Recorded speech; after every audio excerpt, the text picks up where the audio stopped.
back the rock. Roll back the rock. Turn back the clock. Turn back the clock. Roll back the rock to the dawn of time. Hello and welcome to Waly Gisnep's Animated Classics, the podcast dedicated to reviewing animated films of the past and present and deciding which ones are truly worthy of being called an animated classic, albeit in our case, a Waly Gisnep animated classic. We've been on an extended hiatus, but we're back. And we're here to talk about more animated films. My name's Ben, and joining me, as always, is my good friend Liam. Liam, what are we looking at this time? Ben, my friend, we're back. I know we are, but what film are we looking at? Haha. Genuinely wondering how far I can drag that one out. But no, we're back, and to celebrate being back, we're watching We're Back. A Dinosaur Story, a little-known animated film from 1993, produced by the great Steven Spielberg by his short-lived animation company, Amblimation, set up following his departing of ways with Don Bluth, one of our favourites, following the production of An American Tail. And yeah, I know we were working through some other animated classics after we ran out of the Disney films. We started looking at some Studio Ghibli films and some of the Don Bluth films, and clearly our hearts were really in it because we kept that going for a really long time. But just We're Back, so we want to do We're Back, a film that I have seen bizarrely many times before, and I think, was this your first time watching this, Ben? I watched it like 2 hours ago. I will say I don't think I've watched it since I was about 6, but yeah, I've watched this more times than many of the other films we've covered on this show. Well, that's hugely exciting. So as always, we are going to do a beat-by-beat breakdown of the film. We're going to give you our rolling analysis before deciding who's the sexiest character in the film and then making a final judgment as to whether it makes the prestigious list of Waly Gisnep's animated classics, our own record of the animated films that are truly worthy of being a classic. It's not easy to get on. Maybe We're Back, A Dinosaur Story has a chance. I'm trying to say that with a straight face, but we'll power on. So for a bit of background, this is actually the second Amblimation film after the sequel to An American Tail, which was a Don Bluth film. Amblimation went off and made American Tail 2, Five Goes West, without the involvement of Don Bluth, I believe, which is becoming a recurring pattern for Don Bluth films and just series he's involved with at this point. Generally just having creative differences with the people he is working with. And so far, what I've found is that he's usually in the right regarding those creative differences. So that speaks volumes for what we're about to discuss, really.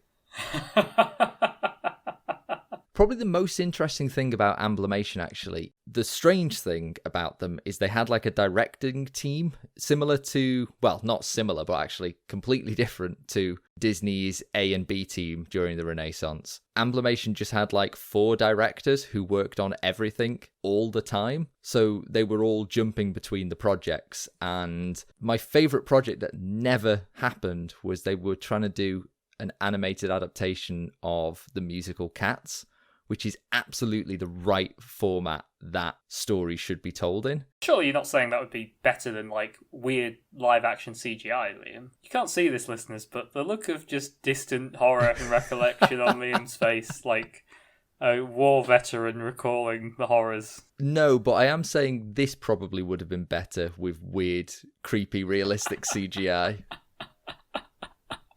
Just like a person CGI'd to look like they've got dinosaur skin. Specifically John Goodman CGI'd to look like he's got dinosaur skin. It does feel like he would just look good as a dinosaur. Oh, and yeah. I don't say that about many people. Yeah, the 4 directors thing is very strange, isn't it? Like, if I gave everyone 5 seconds to think of another way that's been done, or any instance of that working, with the exception of the Coen brothers, I bet you couldn't think of one.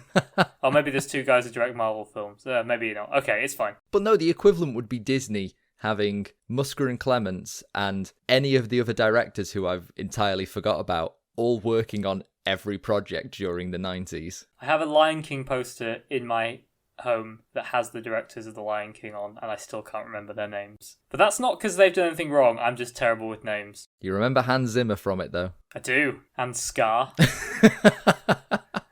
Scar's not even on the poster. So, when this film starts, Liam, I've got a few notes already. So having watched this film many times before, I planned on making no notes, and this might be the most notes I've made on any film. The first of which was just the phrase voice talents of Yeardley Smith in quotation marks. Which parts are in quotation marks? The voice talents. Just the whole thing. Because what they mean by that is she's here doing her one voice. It's embarrassing how much it just is Lisa Simpson. I mean, I can't criticise. John Goodman shows up as just John Goodman. Well, you say that, but he sounds weirdly not like John Goodman. And then when I was reading up on it, he'd had his wisdom teeth out and he was recovering between takes, so his voice was knackered. Right, this is a bit of a deep cut, but I like that We're Back, a Dinosaur Story is John Goodman's equivalent of Nintendo Capri Sun's Final Fantasy X playthrough. It's always good to make references that only the two of us will appreciate. So, the titles are 90s AF. Oh, this whole film is... By the way, if we've not said, this film is set in the 90s, and it's the Oliver and Company style of a contemporary setting where it's just like, right, we're just going to lean super heavily into this, and we're not worried how it's going to age at all. It feels like it must have felt dated when it was released.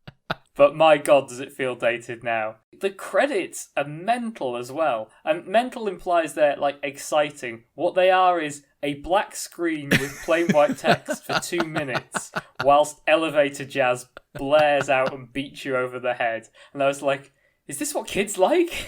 I mean, that would probably be how I sum up this entire film. Just the question, is this what kids like? So after our really quite obnoxious credits, we open on some birds just being annoying. I'll say this though, I had my very own Mandela effect, finally, where for years I've had one of my favourite greetings be, well, hey there, little buddy. And I thought it was from this film, but what he actually says is, whoa there, little fella. And I was heartbroken when I was like, my whole life has been a lie. I mean, don't get me wrong, Liam. Greeting people with, well, hey there, little buddy, still has the effect you want, i.e. people feeling immediately uncomfortable.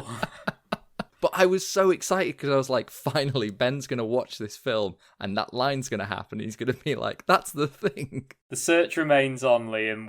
We will find the source of this. No, this is the source. This is definitely the source, and I've just misremembered it all these years. So that tells me my brain invented, well, hey there, little buddy, which is even worse. You obviously know this isn't the case, but going into this film, I was like, okay, we're starting with a little bird who's got, like, older siblings who kind of bully him a little bit, and he's kind of the runt of the litter, and, like, they make fun of him, so he decides he's going to run away. And I was like, okay, either he's going to go on an adventure with some dinosaurs, or he's going to learn he used to be a dinosaur because birds evolved from dinosaurs. Neither of those things are true, and this bird barely appears in the film. Nope, because as this bird is running away from home, a dinosaur shows up to play some golf, which immediately, okay, just questions straight away. I think you know how I would open this film, but the key thing is hopefully everyone knows that this shouldn't be how you open this film. I don't know how you would open this film, Liam. I know it wouldn't be like this. I was so confused. I was like, going in, I was like, okay, I think this is the title's called We're Back. And I was like, okay, I get the impression just looking at the poster, which is basically all I knew about the film. It's set in 1993 and dinosaurs have come to the modern age. And then I saw this and I was like, oh, there's just a dinosaur playing golf on a modern golf course. I was like, oh, so it's more like humanoid dinosaurs exist and it's kind of like what that world would look like. Nope. It's not that either. Because what happens is the bird explains that he's running away from home, and then John Goodman, the dinosaur, just says, I knew someone who ran away from home to join the circus once. Let me tell you the story. This whole thing has just been a framing device, and it's barely tied to the plot. Like, running away to the circus is... okay, don't get me wrong, it's one of the things that happens, but... It's not like the crux of the story. I find it so baffling to use birds for this. Does that make any sense? Yeah, because, like, why isn't it like a kid And it's like, a dinosaur. And he's like, I had to go through certain things to get here, but it's like, kids will most identify not with a kid, but with a bird who learns to identify with another kid.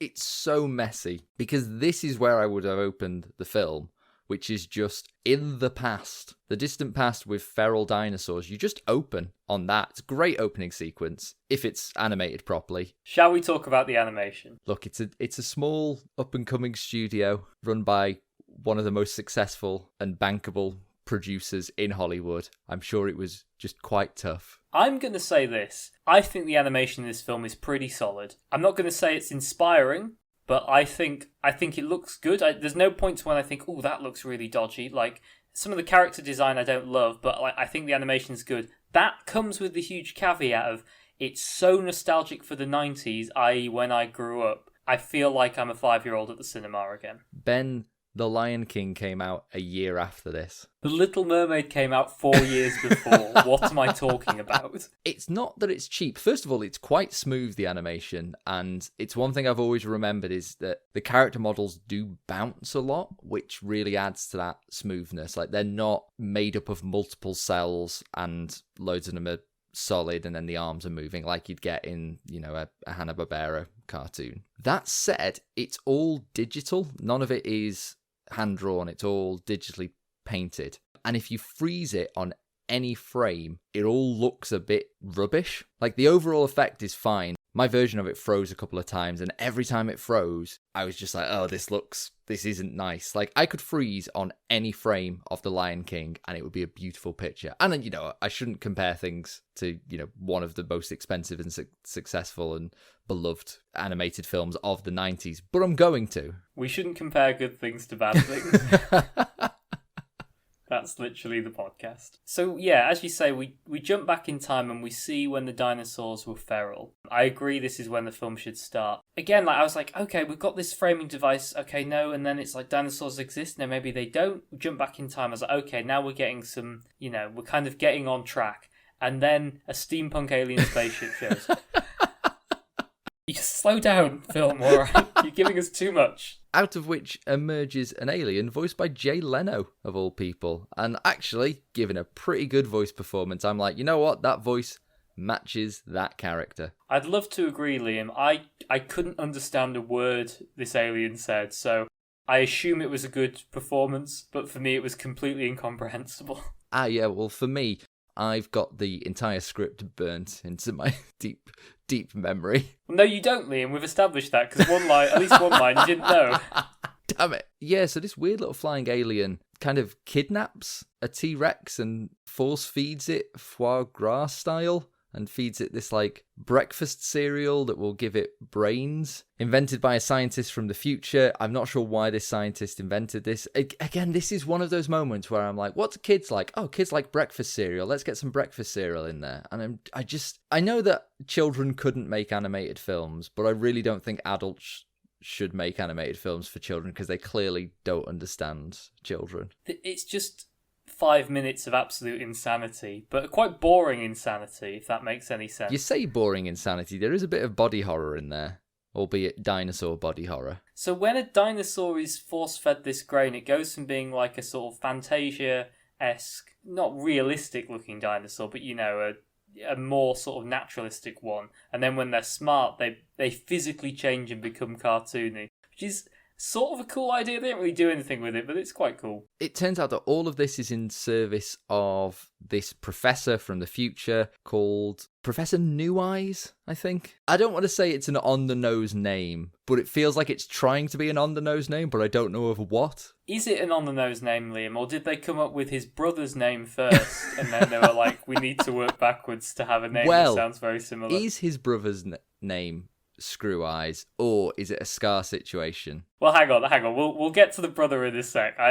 I've got more things to say about Professor Neweyes. He introduced himself with the line, "I live in the far future," and I feel like that's not enough information. You can't just say that and think that's enough exposition. Well, Ben, if you're worried about there not being enough exposition, all of the exposition in this film is very brief. They just tell you what you need to know, and if you have more questions, tough. They almost say that at some points. He introduces, so there's some other dinosaurs he's forcibly evolved and given brains. I'm pretty sure they're all from different time periods. Again, no one cares about that, but just, I feel I need to say I don't think they're all from the same period in dinosaur history. And he's invented this MacGuffin, which is a wish radio, and he can hear the wishes of people, mostly children. And he uses that, and I was like, oh, this is like the MacGuffin and the focus of the film. Nope, we never see it again.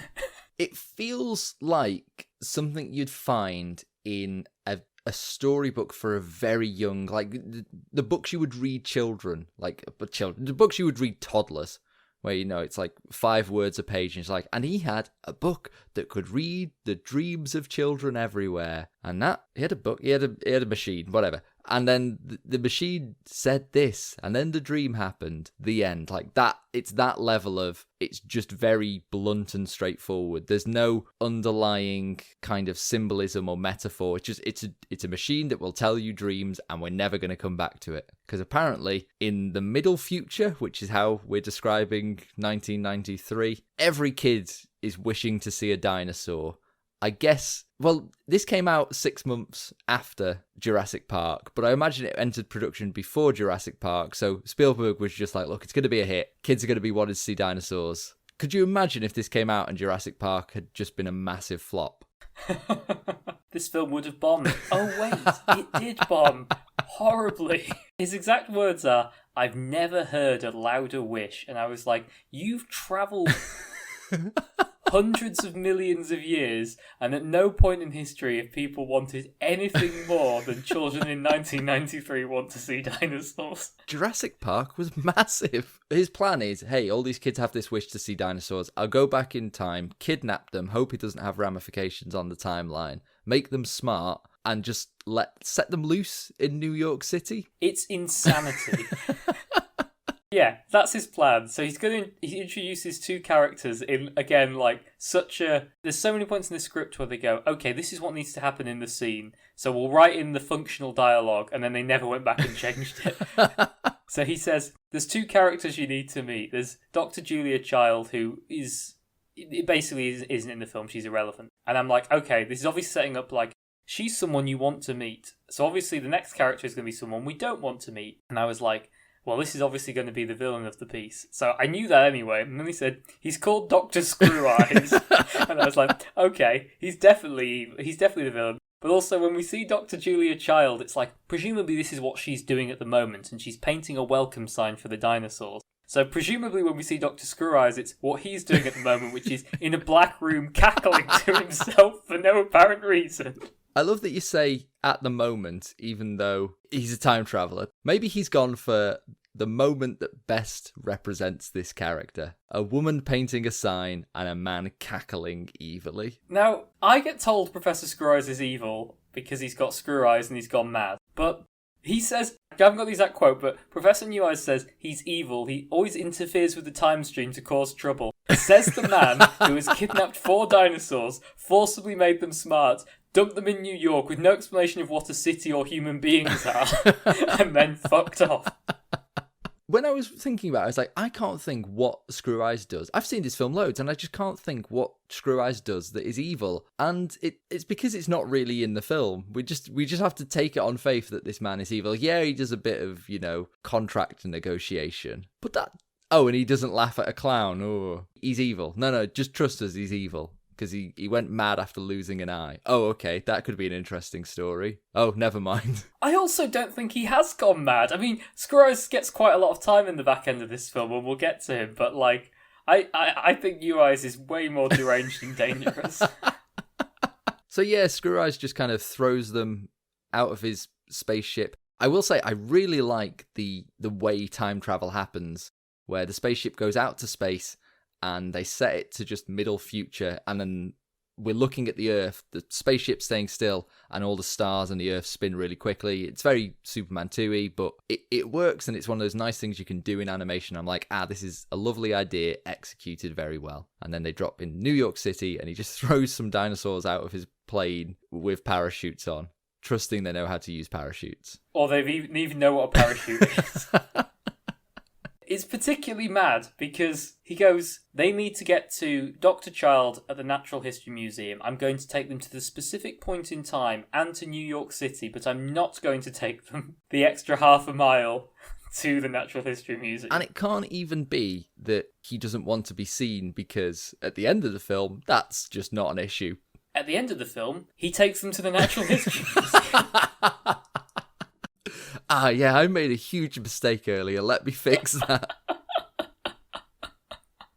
And the dinosaurs just crash in the Hudson River, I guess it must be, and almost kill a young runaway who's built himself a little raft, which, what's going on there? This runaway, the second you see him, you're like, this is a protagonist of a 90s kids film. In fact, now's probably a good time to mention this. I've finally had an epiphany, which is that, and considering the number of films I've watched at this point, I'm surprised it took watching this film for probably the 40th time to finally have this epiphany. But do not make your protagonist of a film for young children a young child. Make them a young adult or older, but young children make awful protagonists. I think it kind of works in The Goonies, where you've got a cast of them, but you've also got some older ones as well. And I think in animation it's doubly so, because you're just like, wait, is he supposed to be 10? Because he feels about 6. Yeah, it's really weird. And that's a really good point. Like, kids, they want to be Luke Skywalker or Mulan, right? They don't want to be Taron. He's doing air guitar, he's got long hair and a baseball cap, and he's just awful. I'll say this, at least his baseball cap is facing the right way. Yeah, the only note I've got is the most 90s kid I've ever seen. My note is, this kid is so fucking 90s. He's sort of the protagonist, and we sort of set up this character arc that, because when we see the wishing machine, they're little bubbles, and it's like all these kids saying they want to see dinosaurs, but we see some of the other wishes. One kid, I think, wants a hat, and one of them, they're like, I just want a friend. And Rex, the John Goodman dinosaur, he goes, hey, I recognise you, you're the kid who wanted a friend. So I was like, okay, we're going to set that up. Again, that gets dropped, that never goes anywhere. Maybe if he'd said, I want a girlfriend, even though I'm 8, then that would have been an appropriate wish for the arc he gets. Because he doesn't end up with a friend. That's the really annoying thing. No, he doesn't. Yeah, I've got a lot to say about this romance, but... Oh, one thing that's so weird. I almost forgot about this, but so they end up, hey, we have to get to the Natural History Museum. Oh, that's handy. It's near Central Park, and I'm going to a circus in Central Park. We'll go there together. They go to the edge of New York City, like they get out the river, and the kid's like, welcome to New York City. And as a kid, I always associated, like, if I ever had to represent New York City, the image that would come to mind would be, if you're a distance away, you use the Statue of Liberty. If you're trying to show the skyline, you do the Empire State Building. I really forgot how prominent and how important a figure the Twin Towers were for just being like, welcome to New York, baby. Yeah, I mean, I think it looks a lot nicer than it does in Oliver and Company, but I think that's entirely personal preference and nostalgia for 90s animation rather than 80s animation. I think in a vacuum, they both are probably quite ugly. The 2D animation of New York, I think, is all right. But at several points in this film, they're like, we've got a great 3D skyline of New York that we can travel through. And they just don't. You're talking about trying to represent an action scene with 2D animation, but using 3D technology. A year later, we had the wildebeest chase in The Lion King, which it still to this day looks incredible. This sort of New York CGI, it looks awful. And again, going to the Oliver and Company comparison, like, we praised some of the early CGI in that around, was it CGI that is Thingy's car, like Bill Sykes' car? I can't quite remember whether it was CGI or they did the Cruella de Vil thing. No, yeah, Bill Sykes is definitely CGI. It's not the cardboard box, it's definitely CGI, and it looks pretty good. So, because they're dinosaurs, they need to stand in an alleyway whilst... He's called Louis, the 90s kid, by the way. I didn't remember his name. As well mention it. So he goes to find a plan for how they can walk around. So he flies around on Felicity Kendall, who's voicing a pterodactyl, star of The Good Life, seminal BBC sitcom. It was weird that she's in this. Gonna be a pedant. She's a pterodon. She herself calls herself a pterodactyl, and it's just wrong. Pterodactyl just means, like, flying with hands. It's really annoying. I was a dinosaur. I was one of these kids wishing for dinosaurs. And then this guy shows up and goes, "I've got you something." You're like, "Well, you're wrong." Also, I wrote down all these dinosaurs wouldn't be able to breathe because the atmosphere is completely different makeup and they die. But again, I'm not a time traveling scientist, so what do I know? So Louis decides he flies around and goes, "Oh, Macy's Days Parade's on with a number of IPs Steven Spielberg clearly had access to in floats." Have you ever seen a more shoehorned in studio note? I don't know what you mean, Liam. So apparently, after test screenings, the general consensus was, it's quite dull. So just complete change of pace. We just have this ridiculous sequence of the Macy's parade, and it's just really high energy, and it doesn't fit with the rest of the film whatsoever. There's a song in it, and it's just so shoehorned in. It's bad. Also, it's weird that there's this like the big balloons and going through New York that ends with like one of them collapsing and then a big action sequence and Spider-Man's there, and it's not Spider-Man from 2001. It's very strange. While he's flying around, he meets a girl called Cecilia, she's voiced by Lisa Simpson. He just says to her, he's like, "You look sad, do you want to leave your parents and come and join the circus?" And she goes, "Yeah, all right." I didn't realise that. So one of the wishes from the wish machine is, I want a nice Thanksgiving hat. And he catches this hat that we saw in the wish, and he goes to the balcony, and it's a girl. And because Don Bluth style characters all look the same, I was like, it's the girl who wanted a hat. She's older, she got a hat, but her parents no longer love her or something. And I was like, that's cool. No, that was just a different character, because they throw the hat away and it falls on someone. I'm like, okay, fine. It's classic this film, but her hat blows away, he catches it and flies back. Then 2 minutes later he says, "Throw your hat away." Also, animation has taught me that New York is just full of very sad redhead girls, because we get one in The Rescuers, we get one in Oliver and Company, we get two in this film that look identical. I mean, Cecilia is almost identical to Jenny in Oliver and Company in that she's a very wealthy redhead girl living in New York whose parents don't like her and never spend any time with her. Except, unlike Jenny, she doesn't have a dog, a cat, and a butler to keep her company. She's just on her own. She's got a weird, modern art sculpture, and that's it, I think. My favourite part of this sequence is when Louis asks her about running away. She kind of looks around the house to see, what would I be leaving? And at one point, she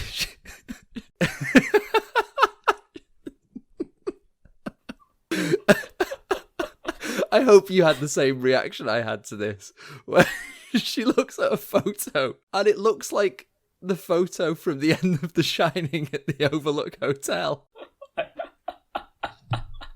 To be very specific, it's a black and white photo of a Family's Day event, and it's got lots of tables, and there's, parents and a child at each of the tables, and then right in the centre it zooms in on her looking very sad, sat at a table on her own, which is just very funny.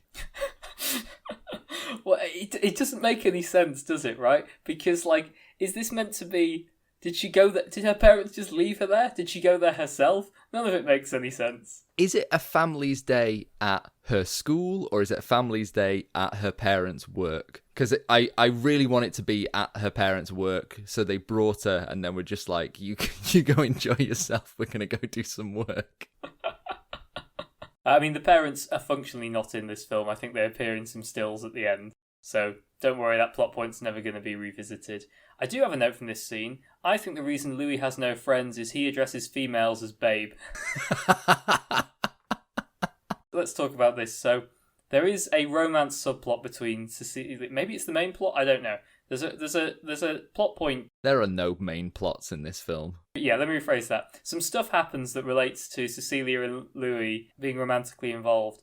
And I just need to say, these characters are way too young for me to feel comfortable with that. It's really uncomfortable and creepy.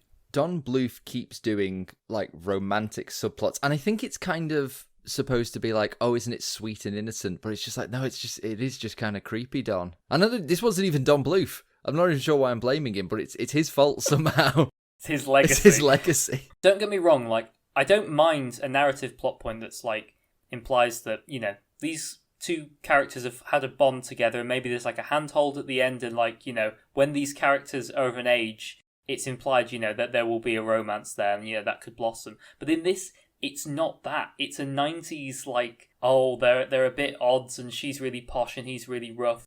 But, you know, then they kind of get more physically affectionate, and they're flirting, and then they're, like, kissing at the end, and it's like, no, you should be kissing me. And I'm like, these are actual children. What the hell are you doing? So they all fly to the Macy's parade, which is just weird and shoehorned in. A couple of things to note. Really enjoyed that Steven Spielberg put in on one of the theatres just an advert for Jurassic Park. Like, he was really banking on dinosaurs and his dinosaur clout for this period. Could you imagine if he'd done a film with Disney in like the 70s and just put a Jaws poster in it? It's a weird move, isn't it? It's like, okay, I think my mega hit that came out 5 months before would really benefit from some fringe advertising in a film that no one will see. It all sort of ends with, like, loads of the kids are like, oh, look, there's real dinosaurs. And all the parents are like, no, they're just really, really good animatronics. You know, like in the hit film Jurassic Park. And the kids are like, no, they're definitely real. Look, they're singing a song and it's reacting to me. Animatronics can't do that. And then suddenly the parents are like, oh my God, they are real. And they're terrified and run away. But I'm like, you've just watched this dinosaur sing a song. Knowing it's real doesn't suddenly make it scary. That's a really good point. It doesn't make any sense. A lot of the next sequence doesn't make any sense. I'll tell you what does make sense in the next sequence. A skateboarding dinosaur. Liam, my man, I realised halfway through this film why nothing makes any sense. Because someone walked into a room with a handful of money and said, we must have a skateboarding T-Rex. I don't care how you make it happen. The song is... You know, I said earlier, I was like, oh, there's lines in this which are like, okay, functionally this is what needs to happen, but we'll actually write a proper line of dialogue later. This song is the equivalent of that. I enjoy that it was actually John Goodman singing as well. He can't sing, but it had the right energy of just like a dad getting up and doing karaoke, which I think is what a dinosaur should sound like when singing. I think John Goodman does pretty good with some very poor material. It's at this point, Liam, I just wrote, this is so relentlessly joyless. And not in the sense of, like, it's just a constant downer. More in the sense of just, like, at no point is there any fun. There's not even really jokes. It's not like there's bad jokes that don't work. It's just, like, people sometimes, like, fall over or say something very 90s. But they're not jokes, are they? There's two good jokes at the end, but that's it. I was going to say, it's if you're looking for jokes, they're all crammed in the very end, basically, with one character. And they basically realised they didn't have jokes, so they inserted a character just for that. None of those are funny either, but, you know, well, a couple of them are funny. I enjoyed that everyone's response to, or rather the city of New York's response to these actual dinosaurs who were just singing is, we're going to arrest them. It's so odd, isn't it? This is a world where the film Jurassic Park exists, so it's not unreasonable to assume this is a world where King Kong exists. But, like, the police don't arrest King Kong. How did the dinosaurs escape being arrested? I can't remember. I mean, other than the fact that they're dinosaurs. I can't remember either. There's a scene where three of them are surrounded, and they're, like, backing up, and there's, like, police on all sides, and it's like, there's no way out. And then we cut to John Goodman dinosaur doing a grind up a bridge. I don't remember how they get out of the situation either. I remember there's a bit where John Goodman looks at a poster for Screw Eyes' circus and says, that's the bad guy. I was like, that's some subtle dialogue.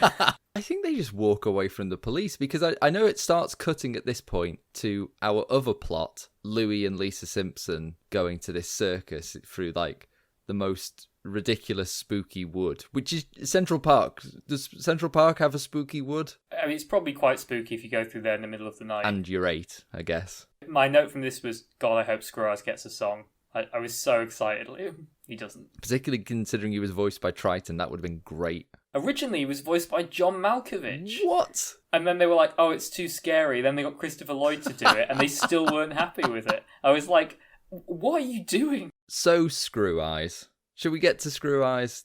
There's a bit of faff before, where, you know, the kids are walking through the forest. They eventually get to the thing. They encounter some, like, thugs, I think. Yeah, Louis tries to fight Harley Quinn, is my note here.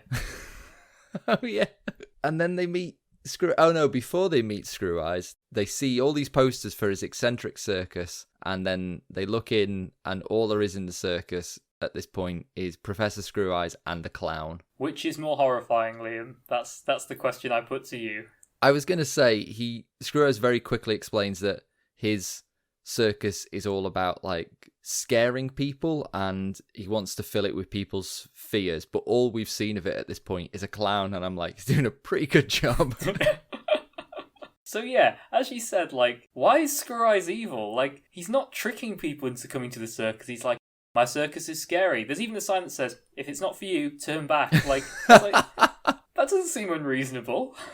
Cecilia and Louis want to join, and I can't even remember why he lets them. He's just like, yeah, all right, like, you want to join a circus? Join my circus. I think at first he's like, oh, no kids. And then he's like, everything just kind of happens. There's not much, like, no one's having any fun with the script or any of the scenes. It's just everything's so functional. It's mad. So they've gone for this idea that he goes, here's a contract. It's a standard contract and it's a blank piece of paper. So he pricks Louis' finger and Louis has to sign in blood, which is like pretty metal for a kid's film.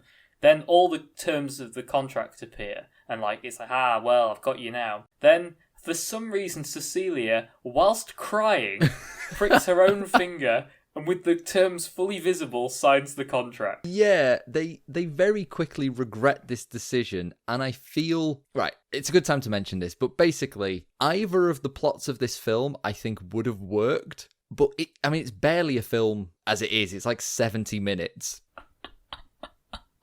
Should we just end the podcast there? It's barely a film.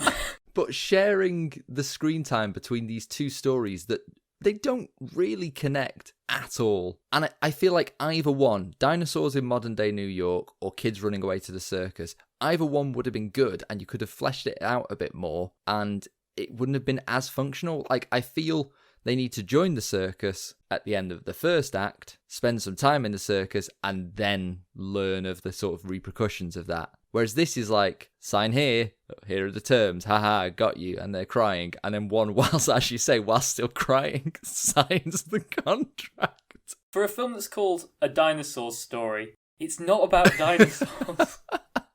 Because we spend, like, about the last half an hour of the film is at this circus, right? Like, this gets a lot of screen time. Maybe that's what happened. Maybe they had this story about these kids running away to the circus, and Steven Spielberg was like, I'm about to release Jurassic Park. It's going to be massive. Can we shoehorn dinosaurs into this? And they were like, no. And he's like, well, I'm going to do it anyway. Sorry, let me rephrase that. We're shoehorning dinosaurs into this.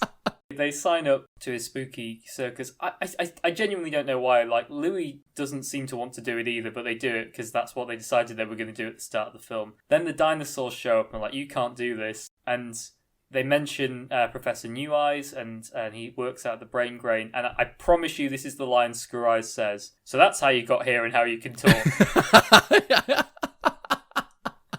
It might be the best line in cinema.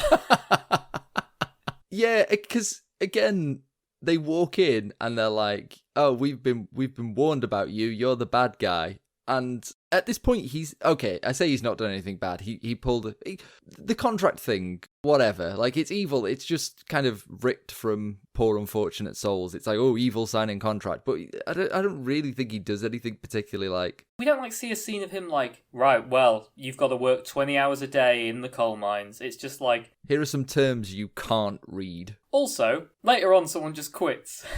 So the contract seems completely unenforceable. So he doesn't seem like a bad dude. He's a creepy dude. I'm not denying that, but he's not doing anything bad. He's the same character model as his creepy brother as well, so... Sorry, I keep reading, so that's how you got here and how you can talk, and it keeps making me laugh. And yeah, this is where Screw Eyes reveals, my brother might have a dream machine, but I have an even more powerful machine. It's a fear machine. And people everywhere, it's the loudest fear I've ever heard, and everyone wants to see a monster. And, I mean, first of all, dinosaurs aren't monsters. This film isn't even about, monsters and fear of monsters. John Goodman did a film about that, like 10 years later. That's a very, very astute point. Somehow, Liam, I fell for it again, and I went, oh, this fear machine is the MacGuffin, and once again, we never see it again. God damn it, we're back. basically, contract shenanigans are happening, and Screw Eyes is like, tell you what, I'll let the kids go. By the way, they've signed over their complete free will to me, so if you don't make this deal, they're going to have a miserable life. All you have to do is, trade places with them. It's the classic, be my slave in their stead, I'll let them go, and I'll give you brain drain, which will turn you back into feral dinosaurs. And the dinosaurs, they say a great line here. They're like, these are the first children we've met, and we like them. As if they'd be they'd be okay with it under any other circumstances. Like, if they were maybe the second kids they met, or they didn't like them. It's almost like a parody of some of the dialogue in this film of like, we've had no character development or emotional connection, here's just some facts. Not even a good film, like a competently written film, they'd be like, the kid teaches them about, I was going to say hot dogs, we actually do learn about hot dogs, but it'd be the kid who teaches them about hot dogs, and he goes, they have a little in-joke about hot dogs or whatever, and he's like, yeah, this is our connection. But no, it's just some dialogue stating the relationship between the two of them. These are some people we've met. Please don't hurt them. Okay, Screw Eyes, he does do a bad thing, I suppose, in that he turns Louie and Cecilia into monkeys and he's going to put them in a cage. I was so disappointed by this scene. The pills he has the antidote to brain grain, which is brain drain. And it's these little pills, and it will reverse the brain grain, brain, oh god, this bloody alliteration. It will reverse the brain gain effects. But it seems to be a devolution pill, because he makes the kids take these pills, and the reason I'm disappointed is we cut away and then we cut back and the kids are suddenly like very cartoony monkeys, and I feel we could have had some really good body horror here. And also, don't make them just straight monkeys, just make them kind of like Neanderthal instead, which would actually also make sense. I mean, also, you don't really need to give these kids something that makes them stupid. I've got a weird note about this. First of all, don't watch this film. But if you are ever watching this film, during the scene where there's like a close-up of Screw Eyes getting the pills out, for some reason, in this scene, and in this scene alone, one of the animators has given Screw Eyes a Coke pinky. And it's so weird. Like, I noticed it, and I was like, that's a weird character trait to have it, and it's just gone then for the rest of the film. I didn't notice that at all. One thing I do notice, just because you're not going to watch this film if you're listening to this, and if you are, I'm sorry, but... And if you are, why? He's called Professor Screw Eyes. He has a screw for an eye. He should be called Professor Screw Eye. Also, I'm assuming both of them are like genius time-travelling scientists, right? Maybe. And the best he could do was replacing his eye with a screw? It is a hypnotic screw. He can hypnotise people and dinosaurs with it. Oh, yeah. But not crows. He can't do crows. That's very important. Right, yeah. You say it's important. It's not been set up, but it's important. So basically, that's the poison chalice deal the dinosaurs have, and they have... So, to save the children, they make the agreement. We cut, and, the children wake up in a tent, and the dinosaurs are gone. Presumably, they've taken this stuff. And then we get a lot of time with Martin Short's clown again. I've made a note that says, a film is bad when characters repeatedly stop what they're doing to introduce themselves. And I've realised, if you watch a good just film, but like kids, like there's no point in Aladdin where people are just like, oh, hello, I'm such and such, by the way. Like, you get Prince Ali, right? And that's the introduction to like this character to people. You don't have someone say, oh, by the way, my name's such and such. Oh, how do you do such and such? Because the audience know who these people are. They don't care. Like, we don't need to see how the characters learn each other's names because nobody cares. Again, I know Don Bluth has no involvement in this film, but characters giving each other an endearing introduction is a very Don Bluth thing.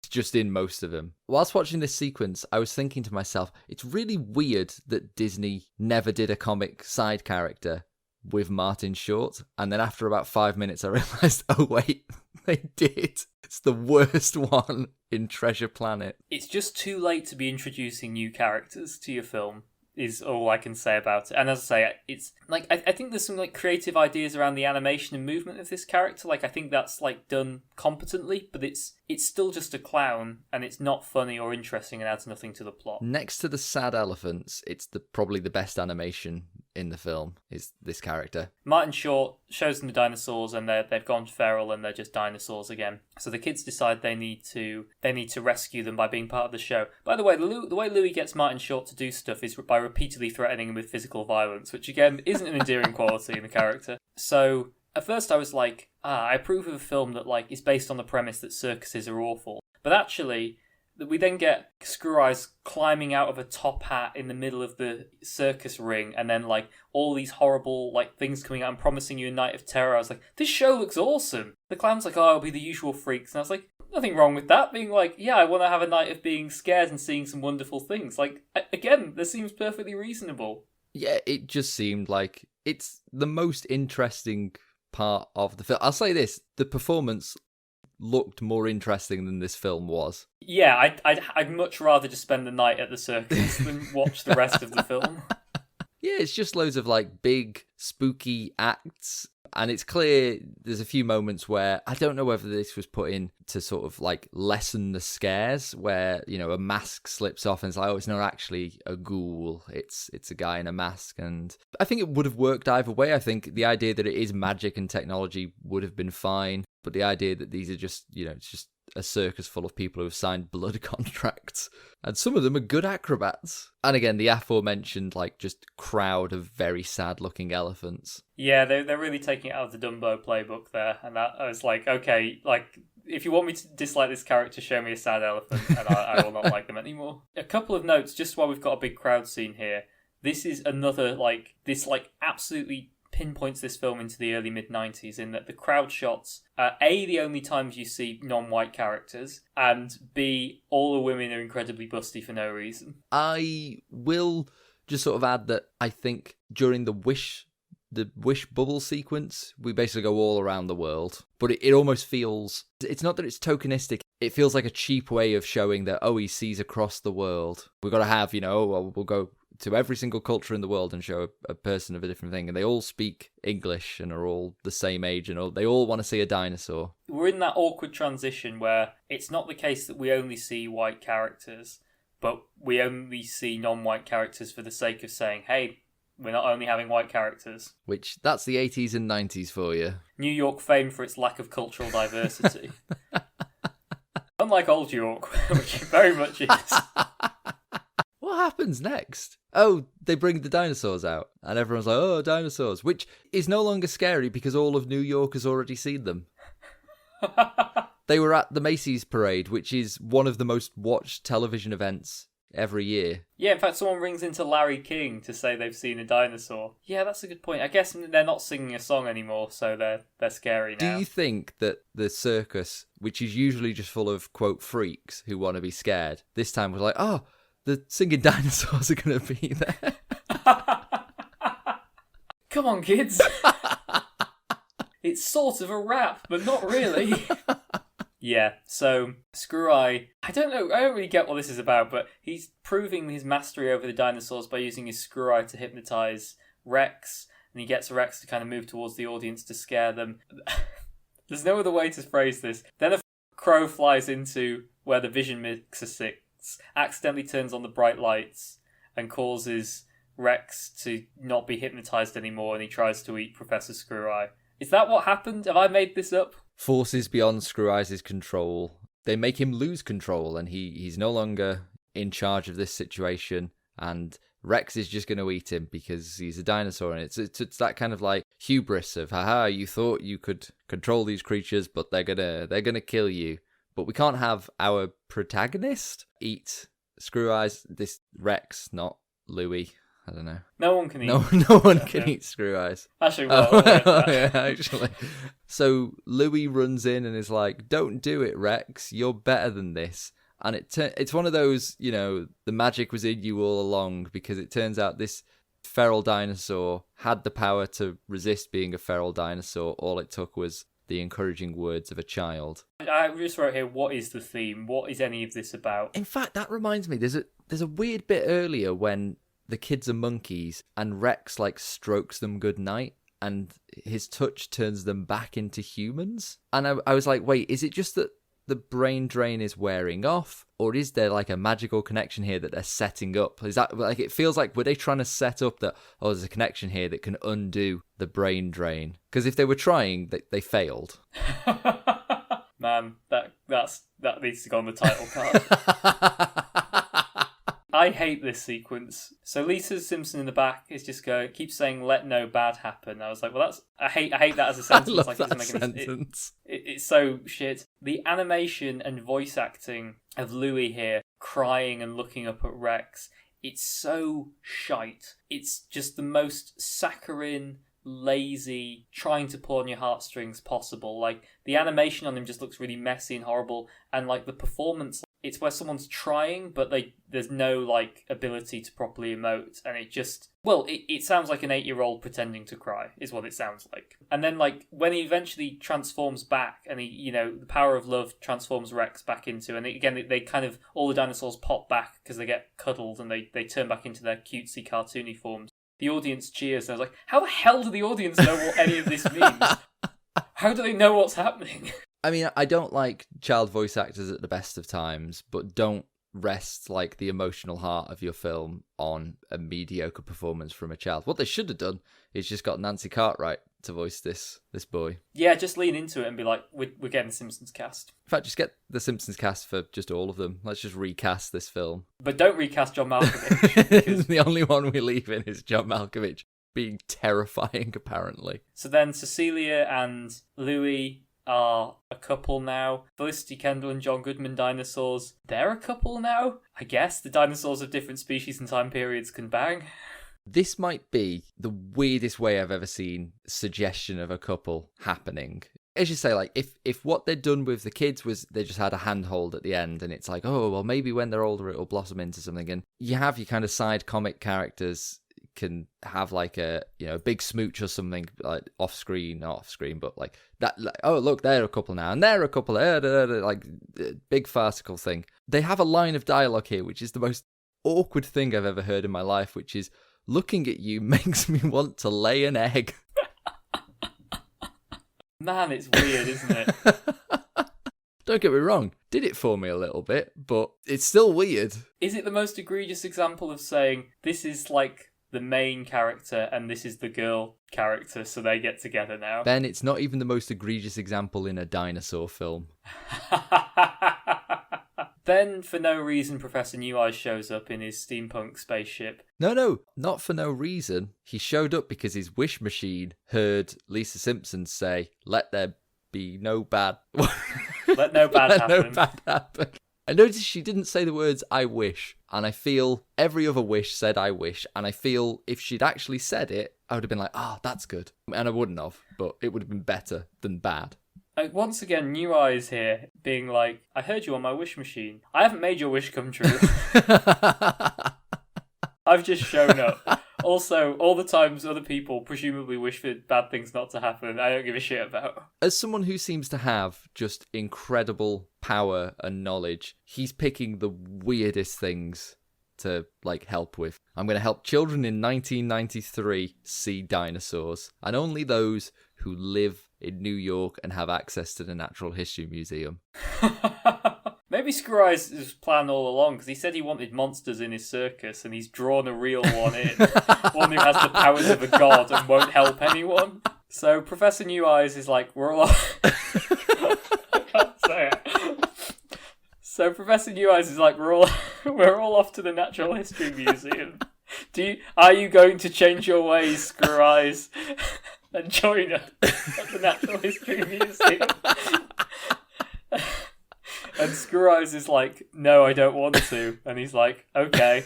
And because everyone's left, Screw Eyes says, oh, well, when there's not other people around, I get really scared. And I was like, that's really sad. What a sad ending for that character. But then what happens now? Well, he's not just scared, he's scared of the crows. And they just very sinisterly, these crows come out of nowhere, flock to him to cover him, and he makes this weird sort of effigy of like a crow. And then the crows fly away, and he's just gone. And then the screw of his eye just falls to the ground. It's really quite dark and a really interesting end to a villain that makes no sense and has not been set up at all. Yeah, it's visually cool, but I feel it's almost antithetical because his whole thing is like, people want to see fears, so I'm going to show them fears. I'm trying to avoid my fear because my fear is real, because if I'm left alone, the crows will kill me.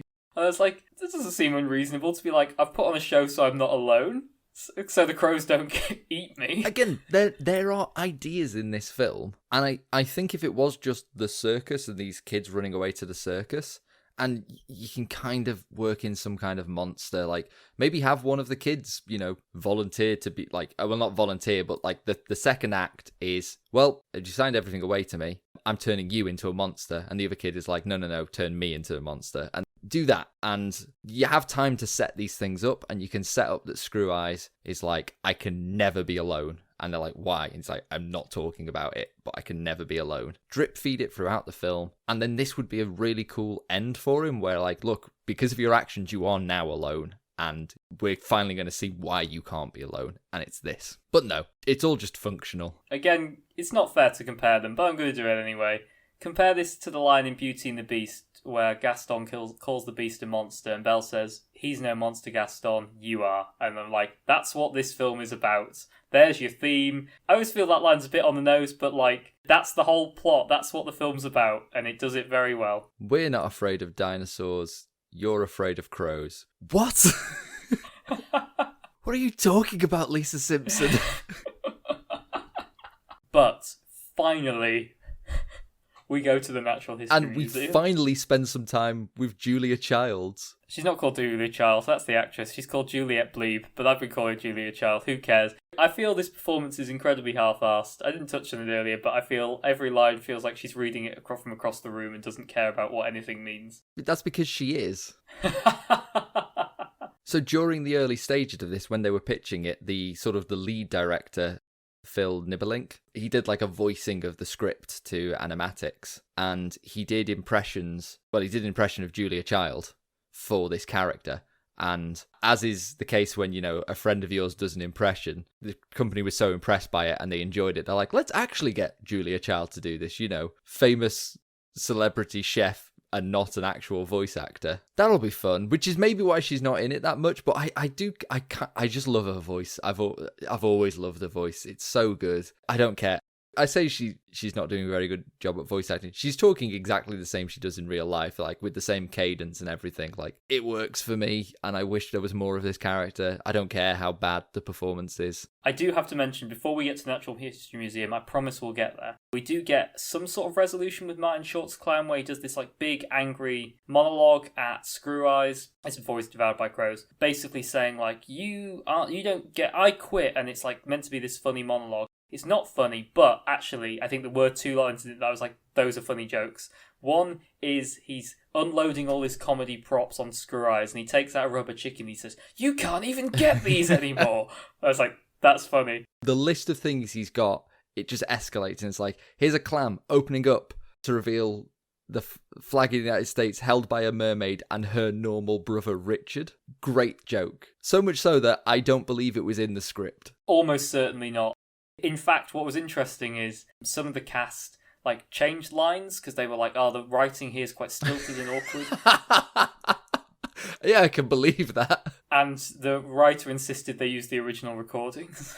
Way to really hobble your cast. Insane. So we finally get to the Natural History Museum, which again, this could have been a plot. Why are these two stories smushed together? They get to the Natural History Museum and Julia Child is like, oh, the professor told me you were coming. First of all, this guy time travels. There's no issue when you can time travel. Oh, the dinosaurs, they were in the parade. I'll just go back 5 minutes and drop them off at the door and don't do time travel in your stories. It's a stupid idea. He can't travel very, very precisely, Liam, because remember he can go to an exact point in 1993, an exact point in dinosaur times, and then the far future where he lives. Those are the three options. So they get to the Natural History Museum, and the plan is, right, we're going to set up an exhibit where we're going to pretend you're statues, and then when all the parents are gone, you can come to life Now, I don't know if you've ever been to not just the Natural History Museum, but any museum. The children are never unsupervised. Not only that, if you went to a museum and the curator said, in this room we like the parents to leave and just leave us alone with your children for 20 minutes, you'd be like, I'm going to not do that. This is New York, baby.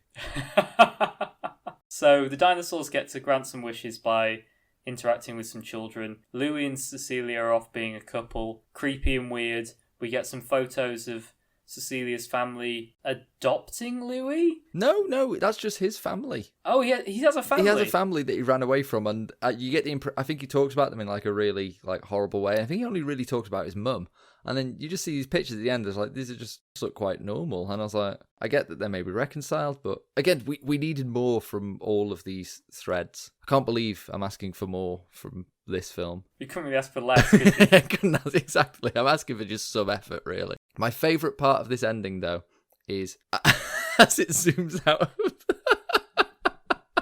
as it zooms or sort of pans out of the Natural History Museum, the door closes and Professor Neweyes just is there closing the door, and he just looks at the audience and just goes, and that's the way it is.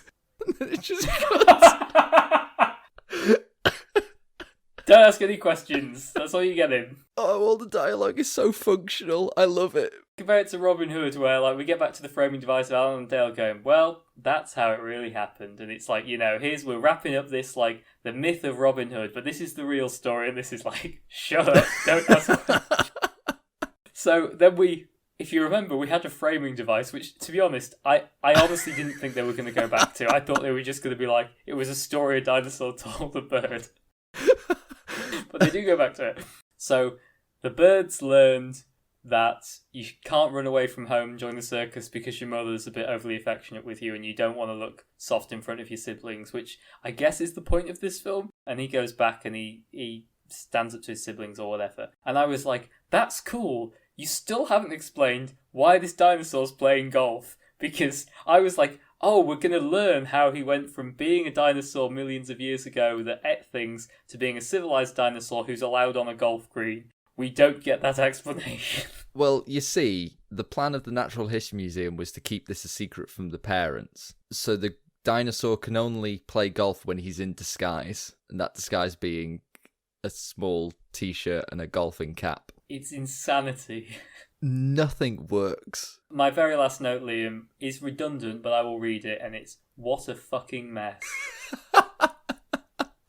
But before we decide whether We're Back, a Dinosaur Story is done enough to earn a place on Waly Gisnep's list of animated classics, Liam, is there anything else we need to talk about regarding this film? Unfortunately, Ben, we have the quite difficult task of deciding who in We're Back, a Dinosaur Story we think should be added to our list of sexy characters by choosing the sexiest character in We're Back, a Dinosaur Story. Now, I had almost forgot about this segment when we were watching this, so I'm going to just throw over to you and see, Ben, who is the sexiest character in We're Back, a Dinosaur Story, and why? This has always been unspoken, but let's just acknowledge that there's really two camps when it comes to the sexiest character element of Waly Gisnep's animated classics. So one is challenging over-sexualization of characters in films where that's the case. And the other is, this film is mental, and we are just going to try and find something that's vaguely sexy in it. And it's just a film full of monstrosities and horrors. I think in terms of sexualization, as we've talked about, the children protagonists are weirdly sexualized and it's deeply, deeply uncomfortable. But obviously we're not going to touch that. In which case, I'm just going to go with probably Harley Quinn. But there's a number of, like, the freaks who attend Screw Eyes' circus who I'm just like, it's the 90s in New York and these are just, like, people who are into, like, an alternative scene. I was like, these guys seem pretty cool. I bet if you had a night out with them, they'd do some pretty cool and sexy things. So I'm going with the one who looked like Harley Quinn / the general crowd that attends Screw Eyes' circus.